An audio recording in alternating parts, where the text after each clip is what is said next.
السلام علیکم ورحمۃ اللہ وبرکاتہ۔ ہمارے وہ بھائی اور بہن جو یوٹیوب پہ آج اس بیان کو واچ فرمائیں گے، آپ کے لیے بہت ساری دعائیں۔ اللہ آپ کو دین دنیا آخرت میں عافیت نصیب فرمائے۔ میرے بھائیوں اور میری بہنوں، اللہ تعالیٰ نے اپنے پیارے رسول صلی اللہ علیہ وسلم کو خاتم النبیین، سید الاولین والآخرین، امام المرسلین، شفیع المذنبین اور رحمت للعالمین بنا کے بھیجا صلی اللہ علیہ وآلہ وسلم۔ آپ کی تعلیمات امت کے لیے مرہم ہے، آپ کی تعلیمات شفا ہے۔ آپ نے فرمایا الدین النصیحہ، دین خیر خواہی کا نام ہے۔ آپ نے یہ بھی فرمایا کہ جس کے دل میں مومن کا غم نہیں وہ میرا امتی نہیں۔ موسیٰ علیہ السلام نے عرض کیا، اے میرے پیارے اللہ، آپ کا محبوب بندہ کون ہے؟ اللہ تعالیٰ نے فرمایا، اے میرے پیارے کلیم علیہ السلام، جو کسی کے کانٹا چبھنے پہ بھی غم زدہ ہو جائے۔ دیکھیں، اس دنیا میں ایک شہر تھا، اس کا نام تھا یثرب۔ وہاں پہ دو قبیلے تھے، اوس اور خزرج۔ یہ ہمیشہ ایک دوسرے کے ساتھ لڑتے رہتے تھے۔ اس یثرب شہر پہ نبی کریم صلی اللہ علیہ وسلم نے اپنے قدم مبارک رکھے اور اس کو ہمیشہ کے لیے مدینہ النبی بنا دیا علیہ السلام، a city of peace and prosperity۔ آج this world is a larger vessel for us۔ آج ہم جہاں پہ بھی ہیں، ہمارا گھر ہو، ہمارا نیبرہڈ ہو یا ورک پلیس ہو، وہ ہمارے لیے ایک یثرب ہے۔ ہم بھی نبی کریم صلی اللہ علیہ وسلم کے ایک سچے اور مخلص امتی کی حیثیت سے اپنے قدم رکھیں اور اس جگہ کو ایک پرامن جگہ بنا دیں۔ آپ سے یہ بھی گزارش ہے کہ ہمارے اس یوٹیوب چینل کو زیادہ سے زیادہ لائک بھی کریں، شیئر بھی کریں اور سبسکرائب بھی کریں، صدقہ جاریہ کی نیت سے۔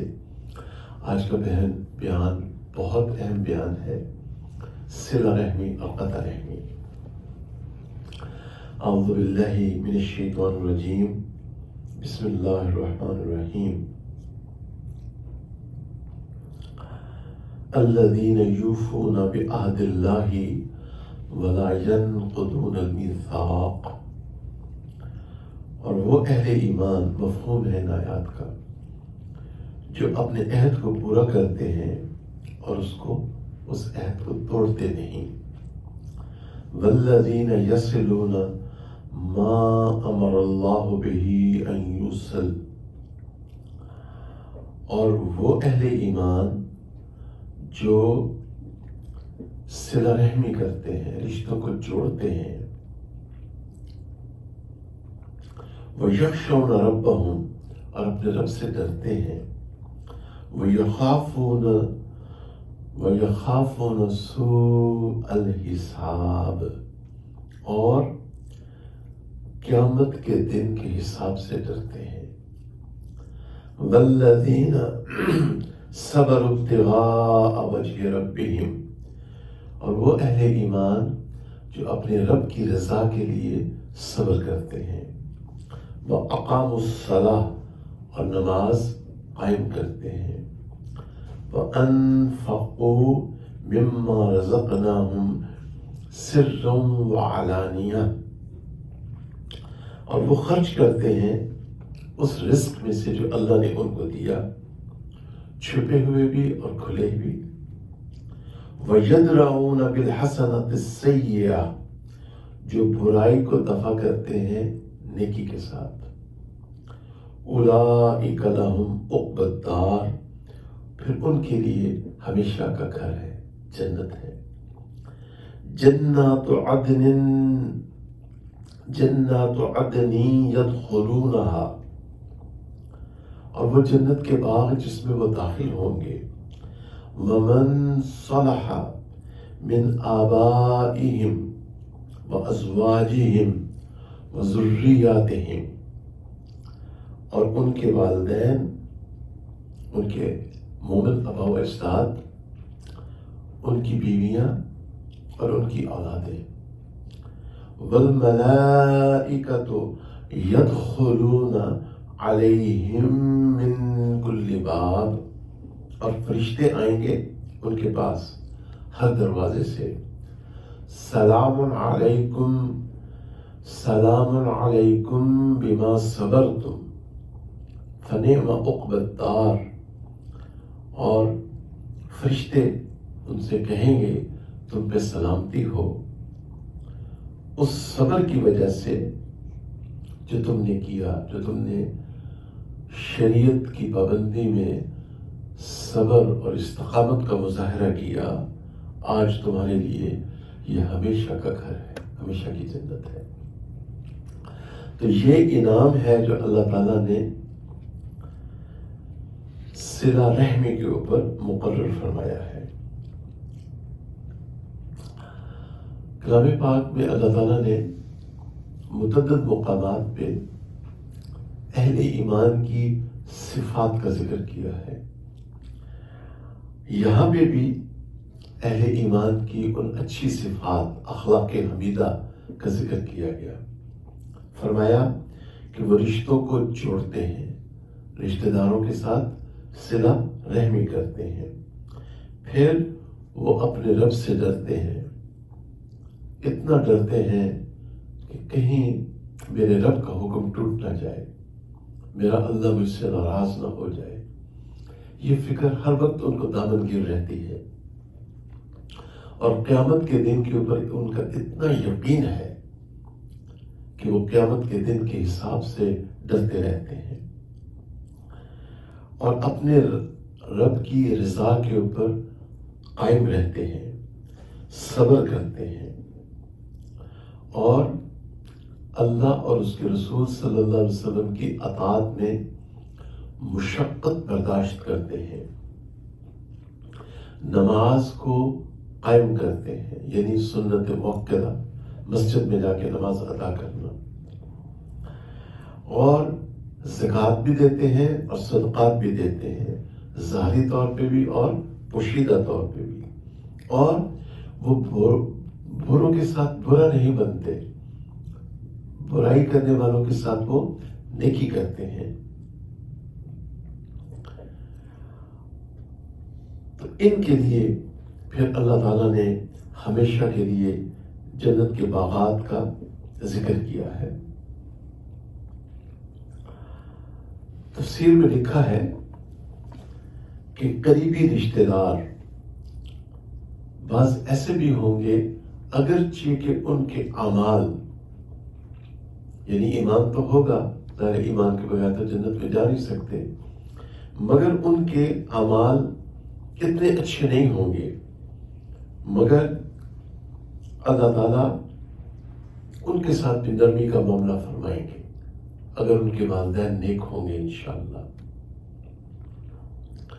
لیکن ایمان شرط ہے۔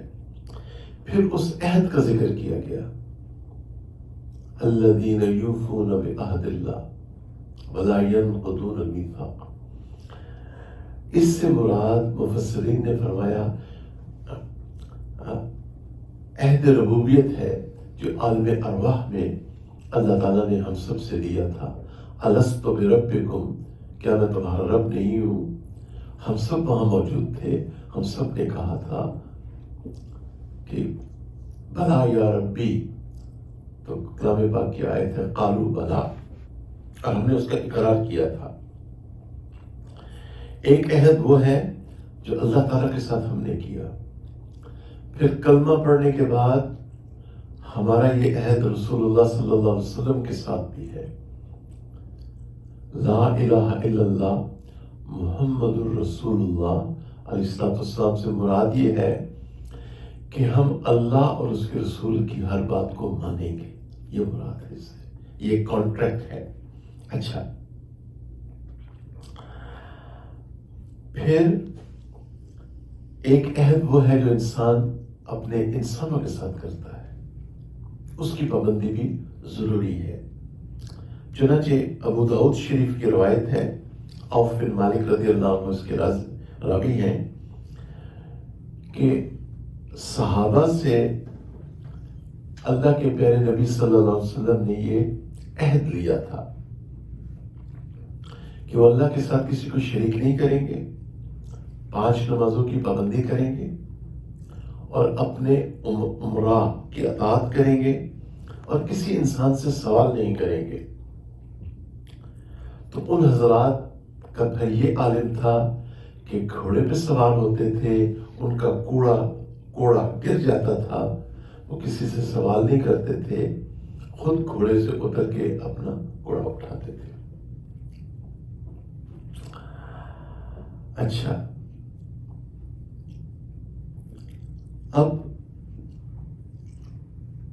صلہ رحمی، اس سے پہلے کہ ہم صلہ رحمی کی طرف آئیں، let's look at the modern research. اس کو حسن معاشرت بھی کہتے ہیں، کہ پیار اور محبت کے ساتھ مسلمان مل جل کے رہیں۔ تو امریکہ اور یورپ میں ایک سبجیکٹ پڑھایا جاتا ہے جس کو سوشیالوجی کہتے ہیں۔ Sociology is the study of social life, social change, and the social causes and consequences of human behavior. Sociologists research the structure of groups, organizations, and societies, how people interact with each other. تو یہ ایک پورا ایک topic ہے جو آج کل university levels میں پڑھایا جاتا ہے۔ اچھا،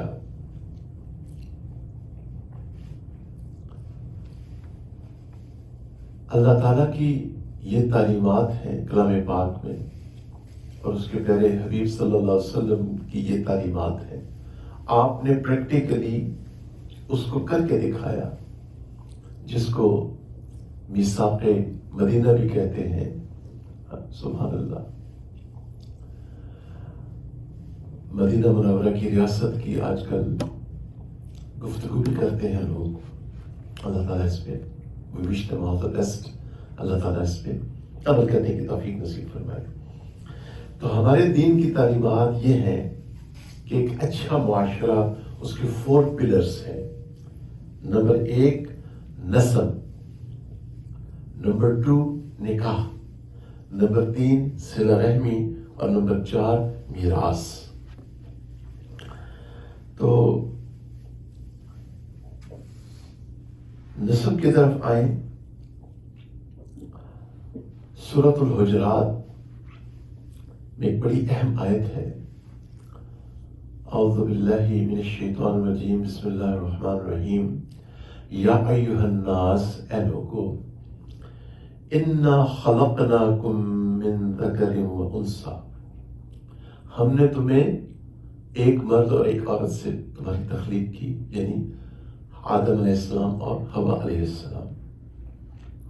وجعلناکم شعوبا وقبائل لتعارفوا، اور پھر ہم نے تمہیں مختلف قوموں میں اور مختلف خاندانوں میں ڈیوائڈ کر دیا۔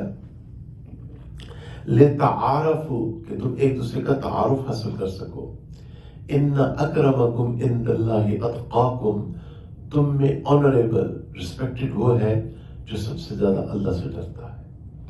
اچھا، تو اس میں کلام پاک کی تفسیر میں لکھا ہے کہ جس طرح مدینہ منورہ میں نبی کریم صلی اللہ علیہ وسلم نے ایک معاشرہ قائم کیا، ایک مثالی معاشرہ، اور آج تک ایسا معاشرہ پھر قائم نہیں ہو سکا، تو وہ ایک آئیڈیل معاشرہ ہے۔ تو اس کی بنیاد کیا تھی؟ نمبر 1، ہیومن ایکویلٹی، انسانی مساوات، کہ تمام انسان اس میں برابر ہے، انسانی مساوات۔ نمبر 2، کسی انسان کو کمتر یا رذیل نہ سمجھا جائے، dignity of labour who, so long آپ رزق حلال کما رہے ہیں، جو کچھ بھی ہے آپ قابل احترام ہے۔ یہاں امریکہ میں جہاں پہ میں رہتا ہوں، ڈگنیٹی آف لیبر ہے، اگر وہ انسان ایک آنیسٹ لیونگ ارن کر رہا ہے، کوئی اس کو برا نہیں کہتا، اس کو عزت کے ساتھ دیکھا جاتا ہے۔ تو معاشرے اس طرح کامیاب ہوتے ہیں۔ اچھا، پھر نیکسٹ یہ ہے کہ نسب، خاندان اور مال و دولت کی بنیاد پہ فخر نہ کیا جائے، جس کو لتعارف و تعارف کے لیے ہے، فخر کرنے کے لیے نہیں۔ ورنہ اگر ان باتوں کا لحاظ نہیں رکھا جائے گا تو اس معاشرے میں نفرت پھیلے گی، عداوت پھیلے گی۔ اچھا، اب آئیں نکاح کی طرف۔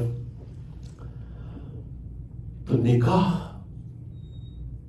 کے بارے میں نبی کریم صلی اللہ علیہ وسلم نے فرمایا، افشوا النکاح بینکم، اپنے نکاح کی خوب تشہیر کرو، جمعے والے دن کرو نکاح، مسجد میں کرو، رشتہ داروں کو اور دوست احباب کو دعوت دو، ٹھیک ہے؟ نکاح سے عورت کو سیکیورٹی ملتی ہے۔ یہاں امریکہ میں فار مور اور لیس 30 ایئرس تک میں نے واشنگٹن ڈی سی میں جاب کی، اور I used to be a night manager in one of the hotel, one of the famous hotel in Washington DC, almost 40 years ago or so. تو یہاں American عورتوں سے میری گفتگو ہوئی،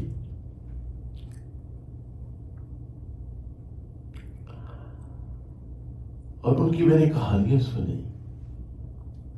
یقین مانیے مجھے ان عورتوں پہ ترس آتا ہے۔ یہ نائٹ کلب اس لیے جاتی ہیں کہ ان کو اچھا شوہر مل جائے، یہ ایک حقیقت ہے۔ ایک امریکن خاتون مجھے کہنے لگی، مجھے آج بھی یاد ہے، مجھے کہنے لگی میں نے کچھ زیادہ ان سے گفتگو نہیں کی، بس ورک پہ ملی تھی مجھے وہ، تو مجھے کہنے لگی your family is very fortunate they have you. مجھے اپنی اس عورت کا، اس بہن کا، غیر مسلم سسٹر کا جملہ آج بھی یاد ہے۔ تو عورت سیکیورٹی چاہتی ہے،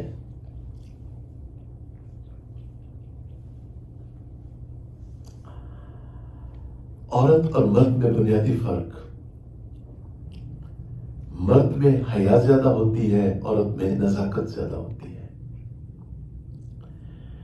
مرد کو جنت عبادت سے ملتی ہے، عورت کو جنت خدمت سے ملتی ہے۔ مرد میں ریاضت زیادہ ہوتی ہے، عورت میں وفا زیادہ ہوتی ہے۔ مرد کو سپورٹس کھیلنی پڑتی ہیں فزیکلی فٹ رہنے کے لیے، عورت کے لیے ایکسرسائز کافی ہے۔ نکاح از این ایگریمنٹ جس میں تھوڑی دیر پہلے وہ عورت غیر محرم ہوتی ہے، مگر اللہ کے حکم سے دو مسلمان مردوں کی موجودگی میں جب نکاح ہوتا ہے، ایجاب و قبول ہوتا ہے، تو they become closer than ever. اور وٹنس کون ہوتے ہیں؟ اللہ تعالیٰ ہوتے ہیں.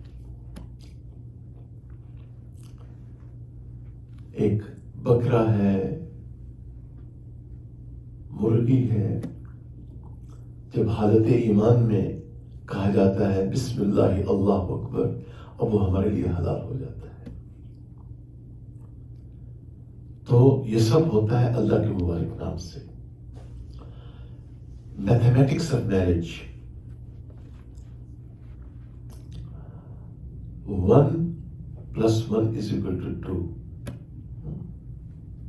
The secret of marriage, know Allah, KNOW, = happy marriage. اور know Allah, NO, = an unhappy marriage.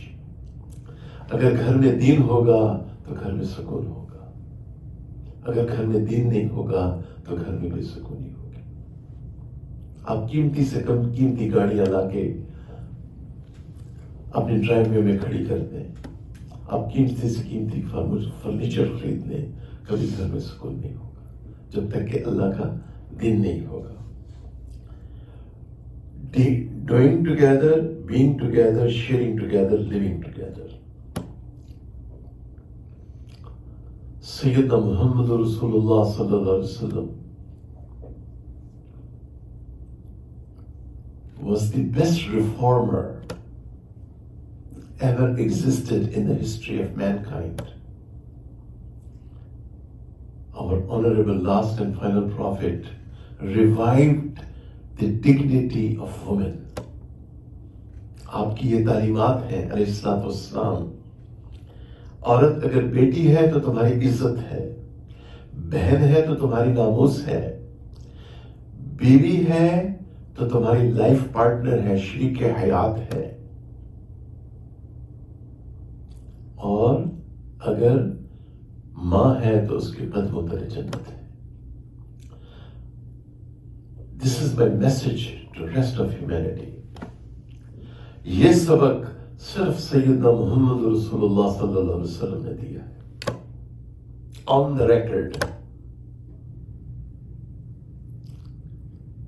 And Sayyidina Muhammad sallallahu alaihi wasallam stands high and tall.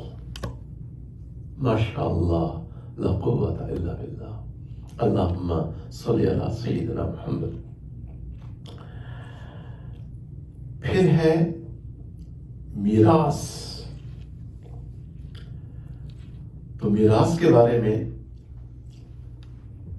سورۃ النساء میں اللہ تعالیٰ ارشاد فرماتے ہیں اعوذ باللہ من الشیطان الرجیم بسم اللہ الرحمن الرحیم یوصیکم اللہ فی اولادکم للذکر مثل حظ الانثیین.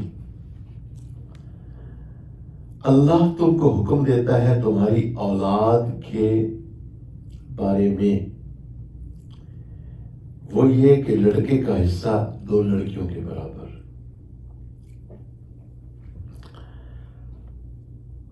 تو میراث کے بارے میں فتویٰ یہ ہے، مرنے والے کے مال سے پہلے شریعت کے مطابق اس کے کفن دفن کے اخراجات کو پورا کیا جائے، جس میں فضول خرچی بھی نہ ہو اور کنجوسی بھی نہ ہو. اس کے بعد اس کے جو قرضے ہیں وہ ادا کیے جائیں.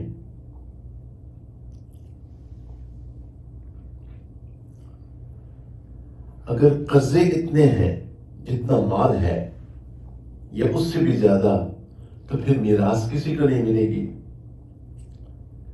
اور نہ ہی وصیت نافذ ہوگی.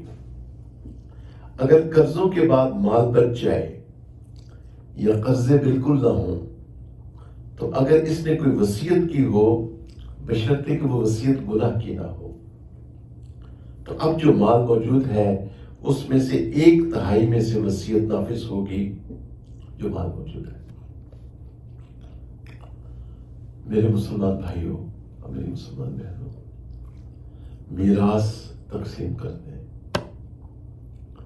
جب اللہ اور اس کے رسول صلی اللہ علیہ وسلم نے فرمایا لوگوں کو ان کا حق دے دو، بس ہم نے تو اپنے بڑوں سے یہی سیکھا ہے کہ ہم نے اپنی عقلوں کو سیدنا محمد رسول اللہ صلی اللہ علیہ وسلم کے قدموں میں ڈال دیا۔ جو میرے اللہ اور اس کے رسول کا حکم، بس دنیا میں بھی سکون ہوگا، آخرت میں بھی عافیت سے جنت میں پہنچ جائیں گے۔ اچھا، اب ہم آتے ہیں تو میراث کے یعنی ایک سوشیالوجی، آداب معاشرت، حسن معاشرت کے 4 اصول ہیں: نسب، نکاح، صلہ رحمی اور میراث۔ اب ہم آتے ہیں انشاءاللہ صلہ رحمی کی طرف۔ اچھا، کچھ احادیث ہیں، شکر ہے الحمدللہ۔ احادیث انشاءاللہ آ رہی ہیں، ان کو بھی انشاءاللہ ہم دیکھتے ہیں اللہ تعالیٰ کے فضل و کرم کے ساتھ۔ دیکھیں، ہمارے دین کی یہ تعلیمات ہیں، خاندان ہے، والدین، بھائی بہن، رشتہ دار، تو ہم ایک مجموعہ ہے۔ جب ہاتھ کو تکلیف ہوتی ہے تو آنکھ سے آنسو نکلتے ہیں، اور جب ہم ڈاکٹر کے پاس جاتے ہیں تو پاؤں یہ نہیں کہتے کہ میں نے نہیں جانا۔ تو بالکل یہی مثال فیملی کی ہے۔ یہ باتیں بڑی اہم ہیں۔ جب گھر میں دین ہوگا، اللہ کا دین، تو اللہ کا دین یہ روح کی مانند ہے۔ دیکھیں، ابھی ایک صاحب سوئے ہوئے ہیں، کون سوئے ہوئے جی؟ عبداللہ صاحب سوئے ہوئے ہیں، آرام کر رہے ہیں، تھک گئے تھے، ابھی آئے ہیں، فجر ادا کی ہے، سو رہے ہیں، تھک گئے ہیں، پھر جاب پہ جانا ہے۔ لیکن جب عبداللہ صاحب کی جان نکل جائے گی تو پھر فوراً ایکسپریشنز بدل جاتے ہیں۔ پھر ہم کیا کہتے ہیں؟ یہ عبداللہ کی میت پڑی ہوئی ہے۔ یہی حال اس گھر کا ہے جس گھر میں اللہ کا ذکر کثرت سے کیا جاتا ہے اور اس کے پیارے حبیب صلی اللہ علیہ وسلم کہ سنتوں کے مطابق زندگی بسر کی جاتی ہے، اس گھر میں سکون ہوتا ہے، کیونکہ دین ہوتا ہے۔ تو دین روح کی مانند ہے، دین کا ہونا بہت ضروری ہے۔ تو ہم اپنے گھروں میں اللہ کے دین کو زندہ کریں، سبحان اللہ۔ مگر نبی کریم صلی اللہ علیہ وسلم کی حدیث ہے، اور یہ بڑی اہم حدیث ہے، اس کو کبھی نہ بھولیے گا۔ جتنے بھی ابھی احادیث آ رہی ہیں ان پہ ذرا ان کو ہم نے یاد کرنا ہے اور ان پہ ہم نے عمل کرنا ہے انشاءاللہ۔ آپ نے فرمایا لا طاعت لمخلوق فی معصیت الخالق، مخلوق کی اطاعت وہاں نہیں کی جائے گی جہاں اللہ تعالیٰ کا حکم ٹوٹے گا۔ ان کی بات تبھی مانی جائے گی جب ان کا وہ حکم اللہ اور اس کے رسول صلی اللہ علیہ وسلم کی تعلیمات کے مطابق ہو، ورنہ ادب ضرور برقرار رکھیں، لیکن بات کس کی ماننی ہے؟ اللہ کی اور اس کے پیارے رسول علیہ السلام کی۔ تو جو محبتیں ہیں وہ دائرۂ شریعت کے اندر ہوں۔ پھر یہ ہے کہ ہم نے رشتہ داروں کے ساتھ شریعت نے جوڑ پیدا کیا ہے، توڑ پیدا نہیں کیا. ہم نے جڑ کے رہنا ہے، ٹوٹ کے نہیں رہنا. فرمایا سل من قطعک، جو تجھ سے کٹے تو اس سے جڑ. ماشاءاللہ کیا پیاری تعلیمات ہے. اچھا، پھر دیکھیں ایک ڈرائیور ہے، وہ 20 سال سے گاڑی چلا رہا ہے، 30 سال سے گاڑی چلا رہا ہے، لیکن ایکسیڈنٹ ہو جاتا ہے.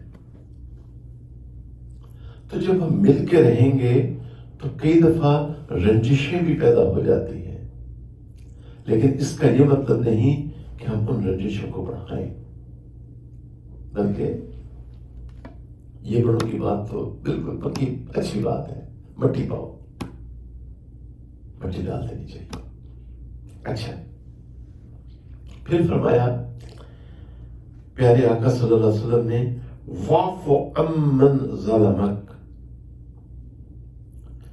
جو تجھ سے ظلم کرے تو اس کو معاف کر دے. یہ اتنی اہم صفت ہے، آگے احادیث آ رہی ہیں کہ ہم نے ایک دوسرے کو معاف کر دینا. ہمارے دین کی تعلیمات یہ ہیں کہ بہتر وہ ہے جس کو غصہ دیر سے آئے اور جلدی معاف کرے، اور بدتر وہ ہے جس کو بات بات پہ غصہ آئے اور معاف نہ کرے. ایسے شخص کو ناپسند کیا گیا ہے. تو پہلی بات کیا ہے؟ واعف عمن ظلمک، جو تجھ سے ظلم کرے تو اس کو معاف کر دو. وَأَحْسِنْ إِلَىٰ مَا أَسَاءَ إِلَيْكَ، اور جو تجھ سے برائی کا معاملہ کرے تو اس سے اچھائی کا معاملہ کر. پھر فرمایا ارحموا من فی الارض یرحمکم من فی السماء. پیارے آقا علیہ السلام نے ارشاد فرمایا تم زمین والوں پہ رحم کرو، آسمان والا تم پہ رحم کرے گا. اللہ کی قسم، یہ قانون فطرت ہے جو میرے آقا نے بیان کیا ہے علیہ السلام. ہم اس بات کا خیال رکھیں. اگر ہم یہ چاہتے ہیں کہ اللہ تعالیٰ مجھ پہ رحم فرمائے، آپ ہم سب پہ رحم فرمائے، تو ہم اللہ کی مخلوق کو کٹ دے میں بریک کریں، گیو میں بریک، ان کے ساتھ نرمی کا معاملہ کریں. سختی کا معاملہ ٹھیک نہیں ہے. اس کے نتائج ہمارے حق میں اچھے نہیں ہوں گے.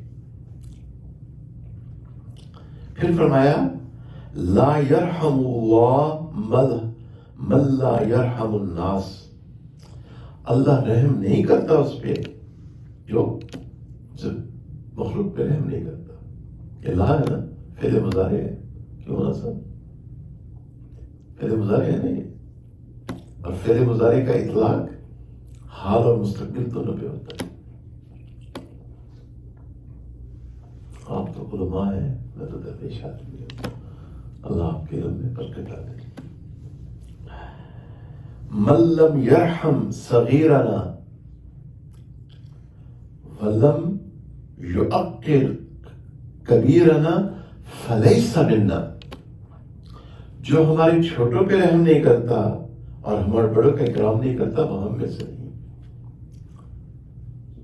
میرے مربی، میرے محسن، میرے شیخ، جن کی چٹھیوں میں مجھ گناہگار کی زندگی بدلی، حضرت مولانا ذوالفقار احمد صاحب دامت برکاتہ، یا ورجینیا میں، بہت پرانی بات ہے، 25 سال پرانی بات ہے. ایک دفعہ مجھے فرمایا من غش فلیس منا. جو ملاوٹ کرے وہ ہم میں سے نہیں. اور فرمایا یہ فلیس منا کی تلوار ہم پہ لٹک رہی ہے. اس دن سے مجھے فلیس منا کی بات سمجھ میں آئی. اس لیے میرے بھائیوں، کسی اللہ والے کے ساتھ اصلاحی تعلق ضروری ہوتا ہے. فلیس منا، جب میرے آقا فرما دے فلیس منا تو ڈر جائیں کہ قیامت والے دن فرشتے ان لوگوں کو روک نہ دیں جنہوں نے اس دنیا میں قطع رحمیہ کی. بہت ڈرنے کی ضرورت ہے. اور اپنی دعاؤں میں آپ سب نیک لوگ ہیں، یہ بھی دعا کیا کریں، یا اللہ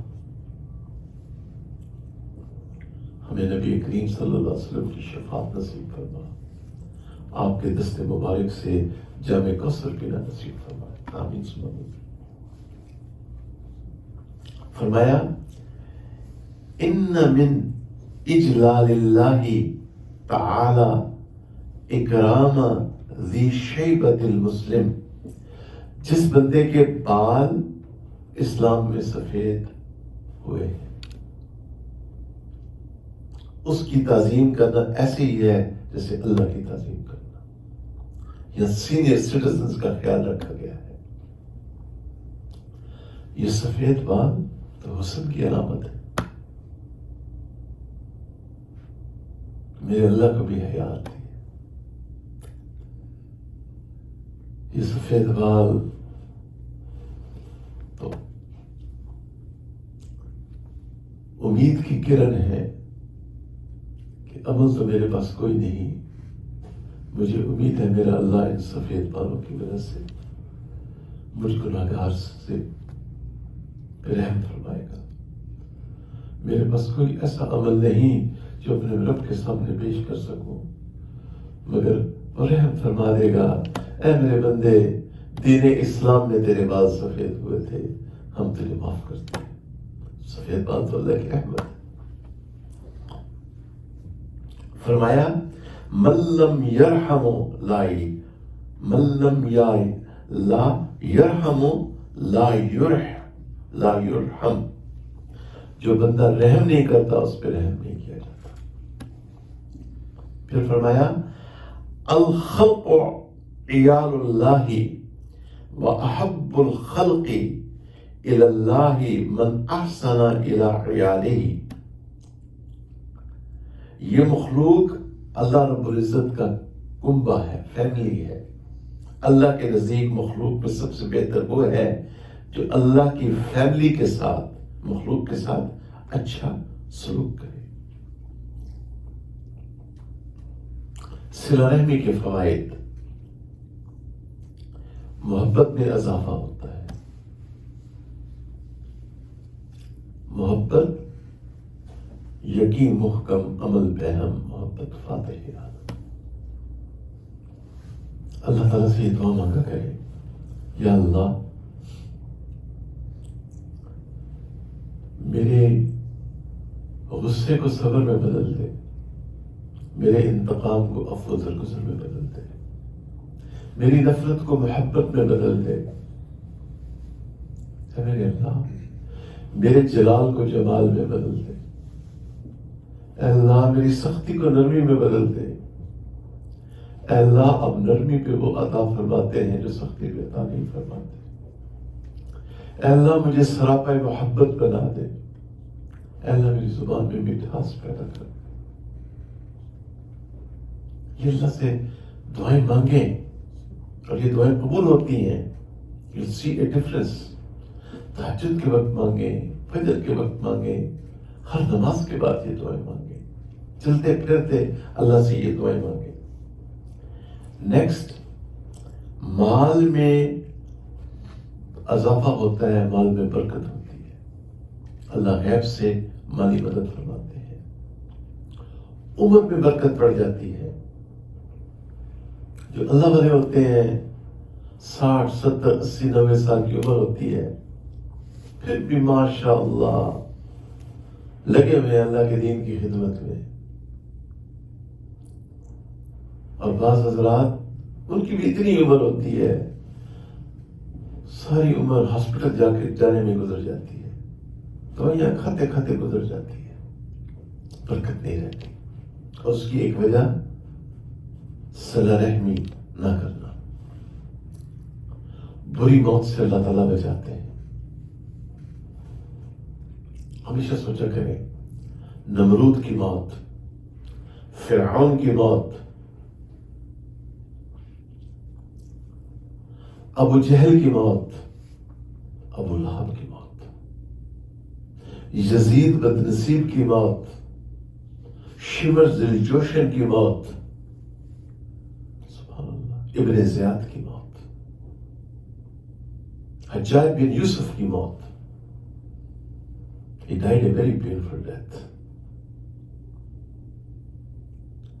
اور to this date یہ غالباً 1920s میں ایپیڈیمک آئی تھی پری پارٹیشن انڈیا میں، جو ہم نے بڑوں سے واقعات سنے.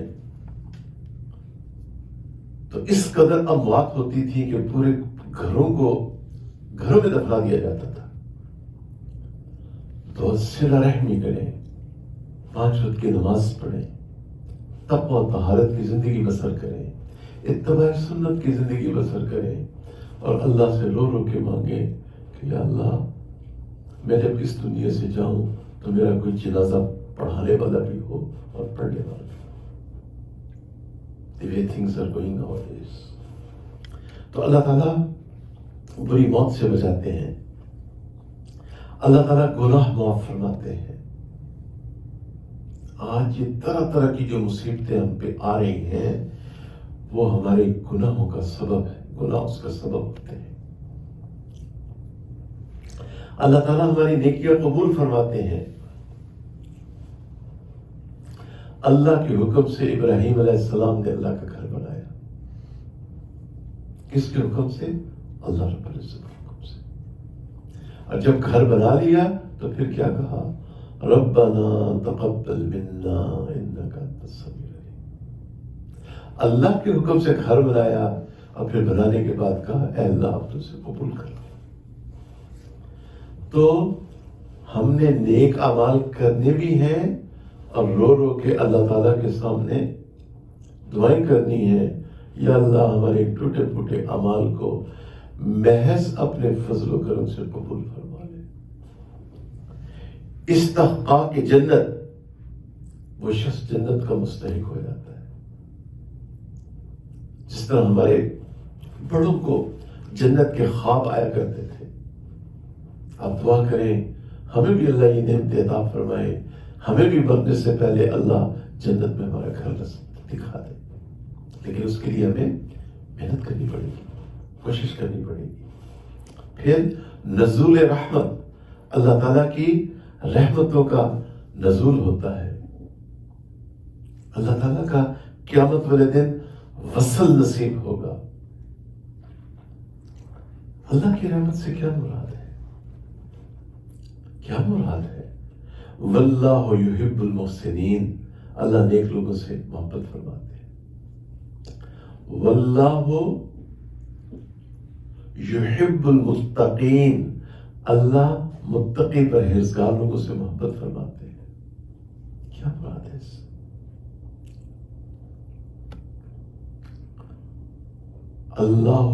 واللہ یحب الصابرین، اللہ صبر کرنے والوں سے محبت فرماتے ہیں. کیا مراد ہے اس سے؟ کہ اس شخص کی زندگی خوبصورت بن جاتی ہے، سکون ہوتا ہے، عافیت ہوتی ہے.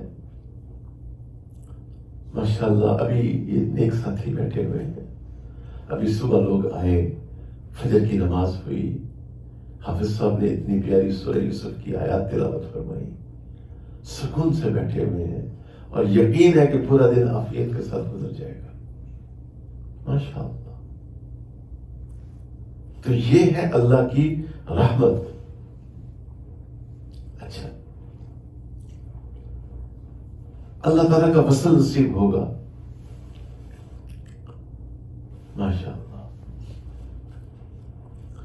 وجوہ یومئذ ناظرہ الی ربها ناظرہ، اہل ایمان اپنے رب کو دیکھیں گے قیامت والے دن. اور جو اللہ کے نافرمان ہیں، جو کہ اس دنیا میں نماز نہیں پڑھتے تھے، ان کی their backs will be erected، ان کی کمریں سیدھی ہو جائیں گی اور وہ سجدہ نہیں کر سکیں گے. دنیا میں ہم سے کب پیار تھا، نیند تمہیں پیاری تھی، فجر کے لیے نہیں اٹھ سکتے تھے نا، آج تمہاری بیک اریکٹ کر دی گئی ہے، اب جاؤ موجے کرو. تو اس لیے اس دنیا میں ہم نے اللہ تعالیٰ سے محبت کرنی ہے، اور میرے بھائیوں اور میری بہنوں، محض محبت ہی نہیں کرنی، ہم نے ٹوٹ کے محبت کرنی ہے۔ جیسا کہ ہمارے بزرگ فرماتے ہیں، ابھی رمضان آ رہا ہے ماشاءاللہ، ہم نے عبادت کر کر کے تھکنا ہے، اور تھک کے حضرت اللہ کرے آپ کو اچھا ناشتہ مل جائے، تھک کے عبادت کرنی ہے انشاءاللہ۔ اب قطع رحمی کے نقصانات،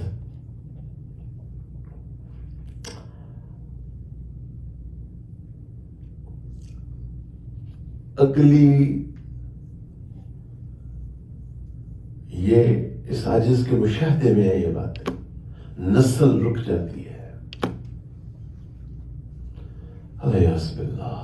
اب یہ آج جو سورہ رات کی اس عاجز نے تلاوت کی، اس سورہ یوسف کے بعد آ رہی ہے، یہ جو حسن سورہ رات 13 جو سنی ہے نا، 13 پارے میں، تو میں نے اگلی آیات نہیں پڑھی، مجھ میں ہمت نہیں تھی، آپ پڑھ لیجئے گا کتنا اللہ تعالیٰ نے غصے کا اظہار کیا قطع رحمی کے اوپر، کیسے الفاظ استعمال کیے، مجھ میں تو ہمت ہی نہیں تھی۔ تو میرا اپنا مشاہدہ ہے، نسل رک جاتی ہے جو لوگ قطع رحمی کرتے ہیں۔ اللہ سے ڈرے ہم، یہ کام ہم نے نہیں کرنا، رشتہ داروں کے ساتھ قطع رحمی ہم نے نہیں کرنی۔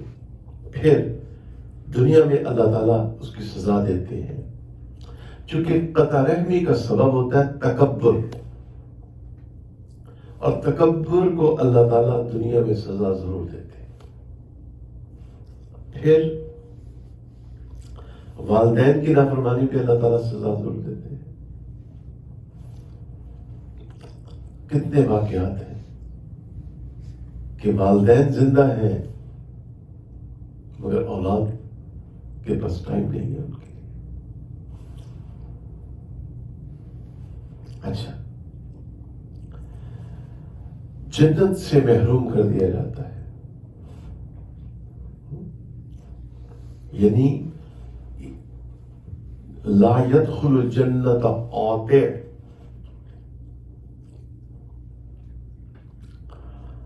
قطع رحمی کرنے والا جنت میں، یعنی ایمان تو ہے، جنت میں جائے گا تو ضرور، لیکن سزا بھگتنے کے بعد۔ لیلۃ القدر کی رات کو اس کی مغفرت نہیں ہوتی۔ ابھی انشاءاللہ ابھی سے پلان بنا لیں کہ یا اللہ، بلکہ یہ نیت کر لیں، کوشش کریں، دعائیں مانگیں کہ یا اللہ جب تک زندہ ہوں آخری عشرہ میں نے سنت اعتکاف میں بیٹھ، نیت کر لیں، ایسی زندگیاں گزاریں۔ اچھا، سوموار اور جمعرات کو اللہ تعالیٰ کے حضور میں اعمال پیش ہوتے ہیں۔ اس قطع رحمی کرنے والے کی فائل کو نہیں دیکھا جاتا۔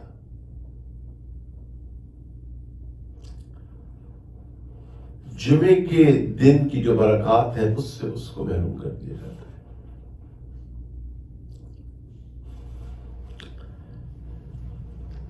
ایک دفعہ اللہ کے پیارے رسول صلی اللہ علیہ وسلم اپنی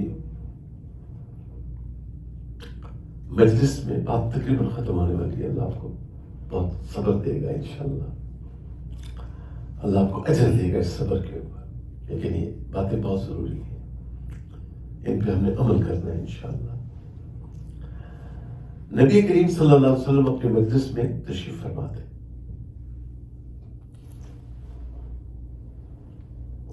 بسم اللہ۔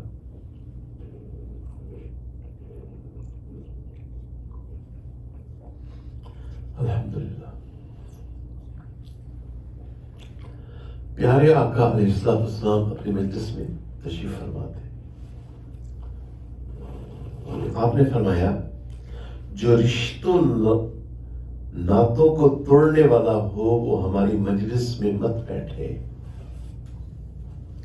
ایک نوجوان اٹھا اور اپنے گھر گیا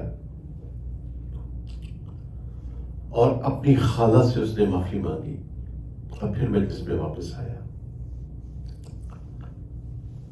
نبی علیہ السلام نے جب اس کو واپس آتے دیکھا تو فرمایا میں نے یہ بات اس لیے کی تھی کہ جس مجلس میں قطع رحمی کرنے والا موجود ہوتا ہے اللہ تعالیٰ اہل مجلس کے اوپر رحمت نہیں فرماتے.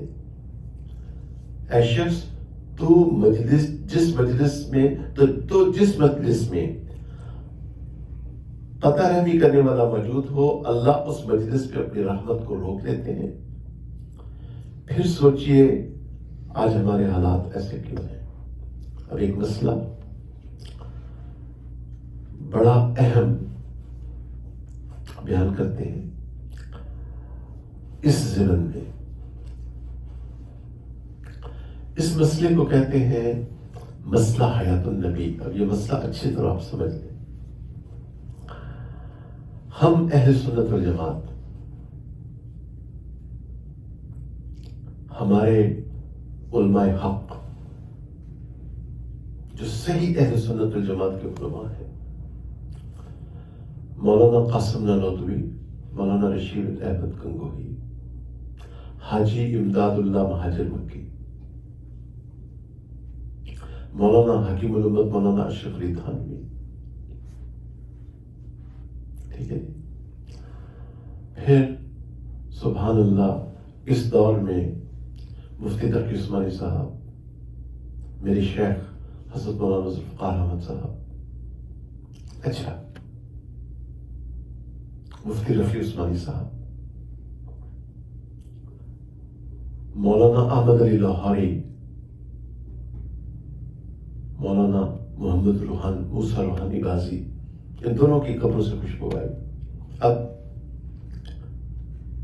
ختم نبوت کا جب فتنہ اٹھا، ختم نبوت کا انکار کیا گیا معاذ اللہ، تو حضرت کیا نام تھا جی، عطا اللہ شاہ بخاری، حضرت انور شاہ کشمیری، انور شاہ کشمیری کے شاگرد ہیں شبیر احمد عثمانی. انور شاہ کشمیری جنہوں نے جو سبب بنے علامہ اقبال کے ایمان کی حفاظت کا، ان کے شاگرد کون ہیں؟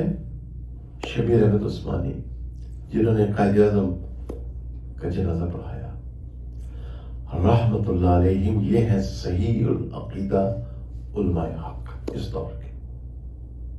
ہم ان کے نقش قدم پہ چلیں، دنیا میں بھی سکون ملے گا، آخرت میں بھی نجات ملے گی. اچھا مسئلہ حیات النبی.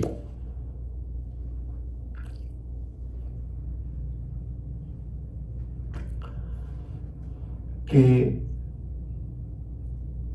نبی کریم صلی اللہ علیہ وسلم اپنی قبر مبارک میں حیات ہے اور اللہ کے حکم سے فرشتوں کے ذریعے ہمارے اعمال نبی کریم صلی اللہ علیہ وسلم کی خدمت میں پیش ہوتے ہیں. حدیث شریف کا مفہوم ہے کہ جب تمہارے اعمال مجھے دکھائے جاتے ہیں عالم برزخ میں، اچھے اعمال ہوتے ہیں تو میں اللہ کی حمد بیان کرتا ہوں، اور اگر جو ہمارے گناہ آتے ہیں تو میں استغفار کرتا ہوں. اب آپ تصور کریں، اسی بات کو ہم سوچ لیں کہ میرے اور آپ کے اعمال اللہ کے حکم سے فرشتوں کے ذریعے نبی علیہ السلام کی خدمت میں پیش ہوتے ہیں، اور اگر کوئی مسلمان رشتہ داروں کے ساتھ نیکی کر رہا ہے تو عالم برزخ میں نبی پاک صلی اللہ علیہ وسلم حمد بیان کریں گے، اور اگر وہ قطع رحمی کر رہا ہے تو اللہ تو دیکھ ہی رہے ہیں، چونکہ اللہ تعالیٰ تو ہر وقت ہر جگہ موجود ہیں اور وہ وحدہ لا شریک ہے، ان کی ذات و صفات میں تو کوئی شامل نہیں معاذ اللہ. لیکن ہمارے اور آپ کے اعمال، ہماری صلہ رحمی، ہماری قطع رحمی، ہمارے اچھے اخلاق اور ہماری قطع تعلقیاں نبی کریم صلی اللہ علیہ وسلم کی خدمت میں بھی پیش کی جا رہی ہیں. This should be enough to change our lives. یہ احساس میرے بھائیوں میری بہنوں ہماری زندگیوں کو بدلنے کے لیے کافی ہونا چاہیے. اچھا، 3 دن سے زیادہ قطع تعلقی کی اجازت نہیں ہے.